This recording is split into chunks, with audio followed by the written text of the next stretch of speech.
পাবনার আমিনপুরের কাজিরহাট ফেরিঘাটে বিপুল পরিমাণ ভারতীয় চিনি বোঝাই ১২টি ট্রাক জব্দ করেছে পাবনা জেলা গোয়েন্দা পুলিশ ডিবি। এই সময় ট্রাকগুলোর চালক ও হেলপার সহ ৩০ জনকে আটক করা হয়েছে। বৃহস্পতিবার ১৮ এপ্রিল সন্ধ্যা ৭টার দিকে কাজিরহাট ফেরিঘাট এলাকা থেকে এসব ট্রাক এবং চালক হেলপারদের আটক করা হয় বলে সাংবাদিকদের নিশ্চিত করেছেন police super SP Akbar Ali Munshi. নাম প্রকাশ না করার শর্তে পুলিশের একটি সূত্রে জানায়, ভারতীয় চিনি বোঝাই ট্রাকগুলো সিলেটের জয়ন্তপুর সীমান্ত হয়ে ঢুকে উত্তরবঙ্গে যাচ্ছিল।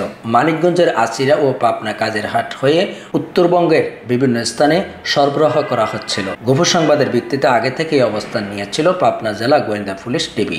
এসব ট্রাকে অন্তত ২৫০ শতাধিক মেট্রিক টন চিনি আছে বলে ধারণা করা হচ্ছে। বিষয়টি নিশ্চিত করে Pabna police super SP Akbar Ali Munshi জানান, ভারতীয় চিনি বোঝাই ট্রাকগুলো আচিরার পার হয়ে পাবনার কাজিরহাট ঘাটে আসলে ডিবি পুলিশ আটক করে। এ সময় তারা মালামালের বৈধ কাগজপত্র দেখাতে পারেনি।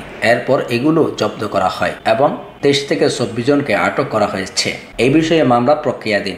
তদন্তের পর আরও বিস্তারিত তথ্য জানানো হবে বলে জানান আকবর আলী মুন্সি। পাবনা থেকে রিপোর্ট করেছেন Masud Rana, CNN Bangla 24 news desk.